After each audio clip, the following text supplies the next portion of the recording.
ನಮಸ್ತೆ. ಬೆಳಕು ನಕ್ಷತ್ರ ವ್ಲಾಗ್ಗೆ ಸ್ವಾಗತ. ನೀವೇನಾದ್ರು ನನ್ನ ಚಾನಲ್ಗೆ ಹೊಸಬ್ರಾಗಿದ್ದರೆ ಪ್ಲೀಸ್ ಸಬ್ಸ್ಕ್ರೈಬ್ ಮಾಡಿಕೊಂಡು ವೀಡಿಯೋಸ್ನ ನೋಡಿ. ಸಬ್ಸ್ಕ್ರೈಬ್ ಆಗಿರೋರು ಸುಧಾ ವೀಡಿಯೋಸ್ನ ನೋಡಿ. ಅಲ್ಲೇ ಪಕ್ಕದಲ್ಲಿರೋ ಬೆಲ್ ಬಟನ್ನ ಪ್ರೆಸ್ ಮಾಡಿ, ಹಾಲ್ ಅನ್ನೋ ಬಟನ್ನ ಪ್ರೆಸ್ ಮಾಡೋದ್ರಿಂದ ನಾನು ಯಾವುದೇ ವೀಡಿಯೋಸ್ ಹಾಕಿದ್ರೂ ಮೊದಲನೇದಾಗಿ ನಿಮಗೇ ನೋಟಿಫಿಕೇಷನ್ ಬರುತ್ತೆ. ನಾನು ಇವತ್ತಿನ ದಿನ ಹಸಿ ಅವರೆಕಾಳು ಸಾಂಬಾರು ಜೊತೆಗೆ ಸಬ್ಸಿಗೆ ಸೊಪ್ಪು ಹಾಕ್ಕೊಂಡು ಹೇಗೆ ಉಪ್ಸಾರು ಮಾಡ್ತೀನಿ ಮತ್ತು ಹಸಿಮೆಣಸಿನ್ಕಾಯಿ ಖಾರನ ಹೇಗೆ ರುಬ್ಕೋತೀನಿ ಅನ್ನೋದನ್ನು ನೋಡ್ಕೊಂಡು ಬರೋಣ ಬನ್ನಿ. ಮೊದಲನೇದಾಗಿ ನಾನಿಲ್ಲಿ ಒಂದು ಟೊಮೊಟೊ ತೊಗೊಂಡಿದ್ದೀನಿ ಮತ್ತು ಒಂದು 7ರಿಂದ 8 ಹಸಿಮೆಣಸಿನ್ಕಾಯಿ, ಅವರೆಕಾಳು, ಹಸಿ ಅವರೆಕಾಳು ಮತ್ತು 1 ಕಟ್ಟಷ್ಟು ಸಬ್ಸಿಗೆ ಸೊಪ್ಪು ಇಷ್ಟನ್ನು ತೊಗೊಂಡಿದ್ದೀನಿ. ಮತ್ತು ಉಪ್ಸಾರು ಖಾರ ಅಂದರೆ ಹಸಿ ಮೆಣಸಿನ್ಕಾಯಿ ಖಾರಕ್ಕೆ ನಾನು ಏನೇನು ಪದಾರ್ಥ ಹಾಕ್ತೀನಿ ಅಂತ ಮುಂದೆ ಹೋಗ್ತಾ ಹೇಳ್ತೀನಿ ನಿಮಗೆ. ನಾನು ಇಲ್ಲಿ ಟೊಮೊಟೊನ ಕಟ್ ಮಾಡಿ, ಯಾಕಂದರೆ ಈಗಂತೂ ಟೊಮೊಟೊಗಳಲ್ಲಿ ತುಂಬಾ ಹುಳ ಇರುತ್ತೆ, ಕಟ್ ಮಾಡೇ ಹಾಕ್ಕೋಬೇಕು. ಮೊದಲೆಲ್ಲ ಉಂಡೆನೇ ಟೊಮೊಟೊ ಹಾಕ್ಕೊಂಡು ಬೇಯಿಸ್ಕೊತಾ ಇದ್ವಿ, ಈಗ ಕಟ್ ಮಾಡಿ ನೋಡಿಕೊಂಡು ಹಾಕ್ಕೋಬೇಕಾಗುತ್ತೆ. ನಂತರ ಈಗ ನಾನಿಲ್ಲಿ ಉಪ್ಪು ಸಾಂಬಾರು ಮಾಡೋದಕ್ಕೆ ಮಡಿಕೆ ಯೂಸ್ ಮಾಡ್ತಾಯಿದ್ದೀನಿ. ನೀವು ಕುಕ್ಕರಲ್ಲಿ ಬೇಕಾದ್ರೂ ಕೂಗಿಸ್ಕೋಬೋದು, ಬೇಗ ಆಗುತ್ತೆ. ನಾನಿಲ್ಲಿ ಪಾತ್ರೆ ಹಾಗೇ ಬೇಯಿಸ್ಕೊತಾ ಇದ್ದೀನಿ. ಈ ಮಡಿಕೆಗೆ ನಾನು 2 ಕಪ್ಪಷ್ಟು 2 ಲೋಟದಷ್ಟು ನೀರು ಹಾಕ್ಕೊಂಡು ಸ್ಟವ್ ಆನ್ ಮಾಡಿಕೊಂಡು ಮಡಿಕೆ ಇಟ್ಕೊತಾ ಇದ್ದೀನಿ. ನಾನು ನೀರು ಬಿಸಿ ಆಗೋವರೆಗೂ ಇರಬೇಕಾಗುತ್ತೆ. ಆನಂತರ ನೀರು ಬಿಸಿ ಆದ ತಕ್ಷಣ ನಾವಿಲ್ಲಿ ಒಂದ್ಸಲಿ ಎಲ್ಲ ನೀಟಾಗಿ ತೊಳೆದಿಟ್ಕೊಂಡಿರುವಂತಹ ಕಾಳನ್ನ ನಾನು ಹಾಕ್ಕೋತಾ ಇದ್ದೀನಿ. ಹಾಕ್ಕೊಂಡಿದ್ದ ನಂತರ ಅದು ಕುದಿಯೋದಕ್ಕೆ ಬಿಡಬೇಕಾಗುತ್ತೆ. ಈಗ ಅದ್ರ ಪಾಡಿಗೆ ಅದು ಕುದೀತಾ ಇರಲಿ. ಮತ್ತು ಟೊಮೊಟೊ ಕಟ್ ಮಾಡಿ ಇಟ್ಕೊಂಡಿದ್ವಲ್ಲ, ಆ ಟೊಮೊಟೊನ ಹಾಕ್ಕೋತಾ ಇದ್ದೀನಿ. ಕಾಳು ಜೊತೆಗೇ ಟೊಮೊಟೊನೂ ಹಾಕ್ಕೋಬೇಕು. ನಂತರ ಹಸಿಮೆಣ್ಸಿನ್ಕಾಯಿನೂ ಹಾಕ್ಕೋತಾ ಇದ್ದೀನಿ.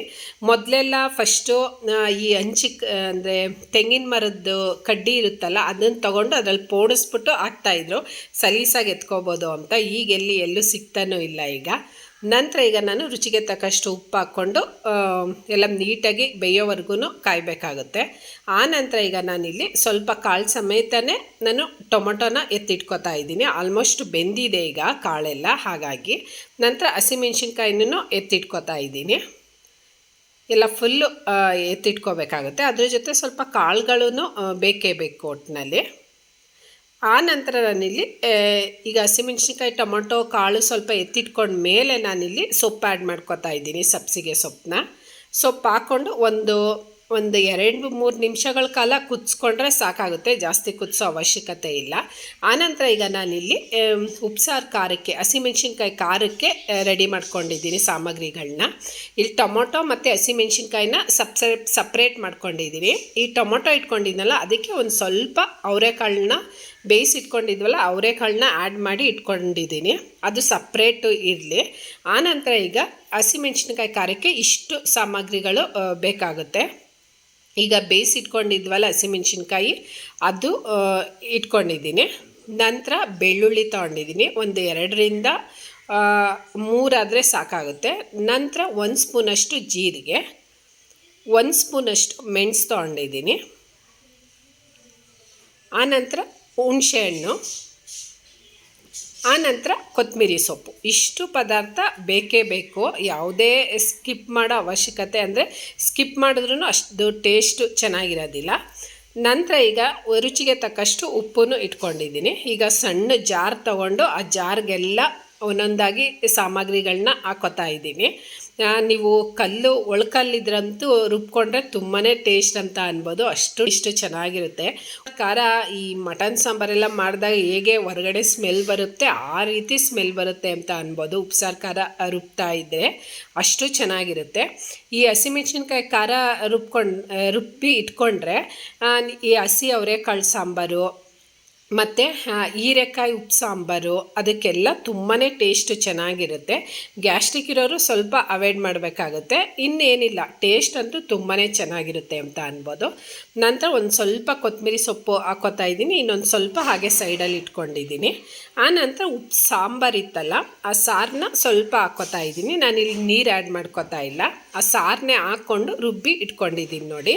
ಈಗ ಹಸಿಮೆಣ್ಸಿನ್ಕಾಯಿ ಉಪ್ಸಾರು ಖಾರ ರೆಡಿ ಆಯಿತು ಅಂತಲೇ ಅನ್ಬೋದು. ಈಗ ಒಂದು ಬೌಲ್ಗೆ ತೆಗೆದಿಟ್ಕೋತಾ ಇದ್ದೀನಿ. ಎಲ್ಲ ನೀಟಾಗಿ ತೆಗ್ದು ಇಟ್ಕೋಬೇಕಾಗುತ್ತೆ.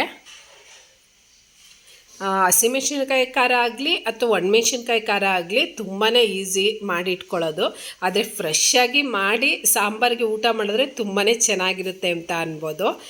ನಾವು ವಾರಗಟ್ಟಲೆ ಏನಾದರೂ ಫ್ರಿಜ್ಜಲ್ಲೆಲ್ಲ ಇಟ್ಕೊಂಡು ಅಷ್ಟು ಟೇಸ್ಟ್ ಹೊರ್ಟೋಗ್ಬಿಡುತ್ತೆ. ಆ ಕ್ಷಣಕ್ಕೆ ತುಂಬಾ ಟೇಸ್ಟ್ ಚೆನ್ನಾಗಿರುತ್ತೆ ಅಂತ ಅನ್ಬೋದು. ನಂತರ ಈಗ ನಾನು ಅದೇ ಜಾರ್ಗೆ ನಾನು ಟೊಮೊಟೊ ಮತ್ತು ಬೇಯಿಸಿಟ್ಕೊಂಡಿರೋ ಕಾಳನ್ನ ಹಾಕೋತಾ ಇದ್ದೀನಿ. ಈಗ ಒಂದು ಸೌಟು ಅಥವಾ ಅರ್ಧ ಸೌಟಷ್ಟು ಕಾಳು ತೊಗೊಂಡ್ರೆ ಸಾಕಾಗುತ್ತೆ. ನಂತರ ಉಳಿದಿತ್ತಲ್ಲ ಕೊತ್ತಂಬರಿ ಸೊಪ್ಪು ಹಾಕ್ಕೊಂಡು ಸ್ವಲ್ಪ ಜೀರಿಗೆ ಹಾಕೋತಾ ಇದ್ದೀನಿ. ಈಗ ಜೀರಿಗೆ ಹಾಕ್ಕೊಂಡಿದ್ದ ನಂತರ ನಾನಿಲ್ಲಿ ರುಬ್ಕೊಂಡು ಬರ್ತೀನಿ ಅದನ್ನು. ಈಗ ನೋಡಿ, ಇದು ಟೊಮೊಟೊ ಮತ್ತು ಕಾಳು ಮಾತ್ರ ಇರೋದು, ಇದು ರುಬ್ಬಿ ಇಟ್ಕೊಂಡಿರೋದು. ಮತ್ತು ಕೊತ್ತಂಬರಿ ಸೊಪ್ಪು ಹಾಕಿರೋದ್ರಿಂದ ಗ್ರೀನ್ ಕಲರ್ ಇದೆ ಅಂತಲೇ ಅನ್ಬೋದು. ಇದು ಮೇಯ್ನಾಗಿ ಉಪ್ಸಾರು ಖಾರ ಇದು. ನಂತರ ಈಗ ನಾನಿಲ್ಲಿ ಈ ಖಾರನ ನಾನು ಜಾರ್ನಲ್ಲಿತ್ತಲ್ಲ ಆ ಖಾರನ ನಾನು ಸಾಂಬಾರಿಗೆ ಆ್ಯಡ್ ಮಾಡ್ಕೊತೀನಿ. ಇದಂತೂ ತುಂಬಾ ಚೆನ್ನಾಗಿರುತ್ತೆ ಟೇಸ್ಟ್ ಅಂತ ಅನ್ಬೋದು. ಈ ಸೂಪೆಲ್ಲ ಕುಡಿಯೋ ಬದಲು ಈ ಉಪ್ಸಾರು ಖಾರ ಅಂದರೆ ಉಪ್ಪು ಸಾಂಬಾರನ್ನೇ ಕುಡಿಬೋದು ಅಂತ ಅನ್ಬೋದು. ಅಷ್ಟು ಟೇಸ್ಟ್ ಚೆನ್ನಾಗಿರುತ್ತೆ ಒಟ್ಟಿನಲ್ಲಿ. ಈಗ ನೋಡಿ, ಈ ಆ ಮಸಾಲೆ ರುಬ್ಬಿಟ್ಕೊಂಡಿನ ಟೊಮೊಟೊ ಮತ್ತು ಅವರೆಕಾಳನ್ನ ಅದನ್ನೇ ಆ್ಯಡ್ ಮಾಡ್ಕೊತಾ ಇದ್ದೀನಿ ಉಪ್ಸಾರು ಖಾರದ ಜೊತೆಗೆ, ಅಂದರೆ ಉಪ್ಪು ಸಾಂಬಾರು ಜೊತೆಗೆ ಆ್ಯಡ್ ಮಾಡ್ಕೊತಾ ಇದ್ದೀನಿ. ಈಗ ಉಪ್ಪು ಸಾಂಬಾರು ರೆಡಿ ಆಯಿತು ಅಂತಲೇ ಅನ್ಬೋದು.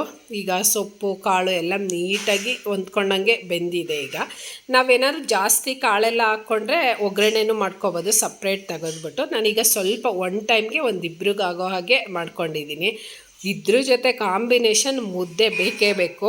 ಮುದ್ದೆ ಜೊತೆ ಅಂತೂ ತುಂಬಾ ಚೆನ್ನಾಗಿರುತ್ತೆ ಅಂತ ಅನ್ಬೋದು. ಈಗ ಬಿಸಿ ಮುದ್ದೆ ಜೊತೆ ಸಾಂಬಾರು ಹಾಕ್ಕೊಂಡು ತಿಂತಾ ಇದ್ರಂತೂ ತುಂಬಾ ಚೆನ್ನಾಗಿರುತ್ತೆ. ನಿಂಬೆಹಣ್ಣು ರಸ ಇಷ್ಟಪಡೋರು ಒಂದು ಸ್ವಲ್ಪ ನಿಂಬೆಹಣ್ಣು ರಸ ಹಾಕ್ಕೊಂಡ್ರಂತೂ ತುಂಬಾ ಚೆನ್ನಾಗಿರುತ್ತೆ ಅಂತ ಅನ್ಬೋದು.